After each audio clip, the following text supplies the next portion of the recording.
Bonjour et bienvenue dans cette vidéo. Dans l'immobilier comme dans d'autres domaines, il y a de nombreuses croyances, de nombreux mythes.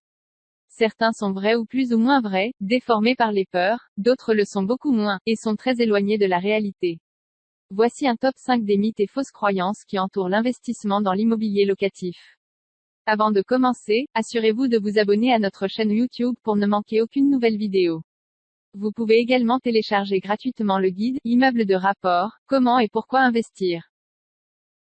Mythe numéro 1, si c'était si simple, tout le monde le ferait.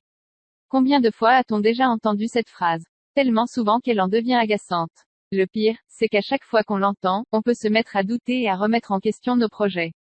Le truc, c'est que ce n'est pas si simple justement. Un investissement locatif demande du temps, beaucoup d'engagement personnel et de la motivation.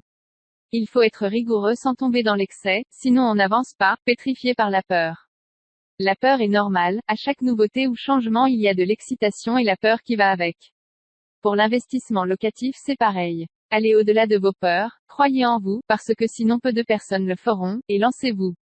On ne maîtrise jamais 100% des paramètres d'un investissement, et on ne trouvera jamais le bien parfait.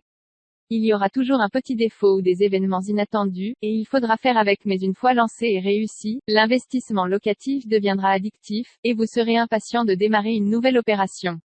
La meilleure façon de vaincre cette peur est de bien préparer son achat immobilier, que ce soit la recherche, les calculs, les visites, etc., avant de se lancer. Procéder par étapes vous permettra d'éviter de faire les erreurs les plus communes, et de gagner de l'argent avec votre investissement. Mythe numéro 2, il faut être riche pour faire un investissement immobilier. Croyez-vous vraiment que les riches ont besoin d'un crédit pour investir dans l'immobilier? C'est clair que non, et si le recours à l'emprunt c'est surtout pour profiter de l'effet de levier que procure le crédit. De cette façon ils s'enrichissent encore plus, et gardent leur trésorerie pour d'autres investissements pour lesquels emprunter est impossible. On ne devient pas riche du jour au lendemain en investissant. C'est quelque chose qui se travaille, et prend du temps, quelques années, un peu moins si on se débrouille bien. C'est en investissant que l'on s'enrichit, en achetant des actifs, c'est-à-dire quelque chose qui nous rapporte de l'argent régulièrement comme par exemple l'investissement immobilier locatif, plutôt que de nous en faire perdre comme le financement d'un bien qui perd de sa valeur dans le temps, du type télévision ou smartphone. Il n'est donc pas nécessaire d'être riche pour faire un investissement immobilier. Néanmoins, pour décrocher son financement, il faut bien présenter son dossier et surtout trouver des biens immobiliers rentables afin de gagner de l'argent et ne pas en perdre. Mythe numéro 3, les banques ne prêtent qu'aux riches. Prêteriez-vous de l'argent à quelqu'un qui ne vous remboursera pas la somme que vous lui confiez? Si la réponse est oui, alors vous pouvez commencer à jeter votre argent par la fenêtre, ça reviendra au même.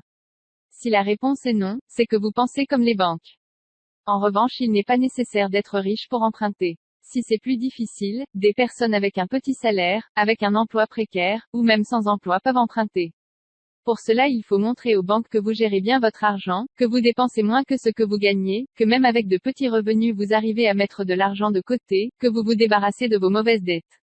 C'est cela qui vous permettra de passer d'un voyant rouge dans le système de notation des banques à un voyant orange ou vert. Mythe numéro 4, il faut commencer petit pour prendre moins de risques. Faites comme tout le monde, et vous aurez les mêmes résultats. Faire comme tout le monde, ça veut dire acheter un studio.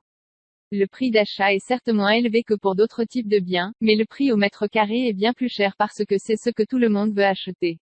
En plus vous paierez certainement au prix affiché de peur de laisser passer une opportunité.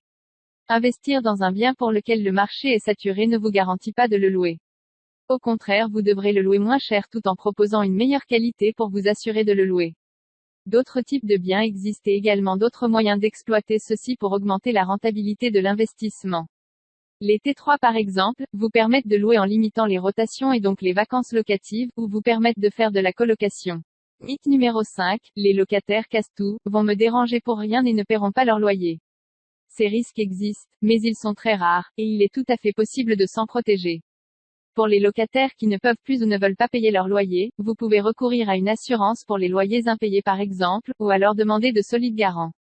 Personnellement, même si ce n'est pas un palace, je prends soin de mon logement et j'essaye d'avoir le moins de contact possible avec mon bailleur, non pas qu'il soit désagréable, mais plutôt pour être tranquille. Je suis sûr de ne pas être le seul dans ce cas-là. Vous devrez certainement vous déplacer ou faire intervenir quelqu'un pour des petites réparations mais pas si souvent que ça. Les locataires peuvent se gérer eux-mêmes, mais vous devez aussi leur fournir un minimum de confort, ce sont eux qui vous payent le loyer. Merci d'avoir suivi cette vidéo jusqu'à la fin. Si elle vous a plu, n'hésitez pas à nous faire part de votre point de vue dans les commentaires et à la partager sur les réseaux sociaux. Vous trouverez dans la description de cette vidéo, différentes ressources utiles dont nos livres numériques gratuits et téléchargeables. À bientôt,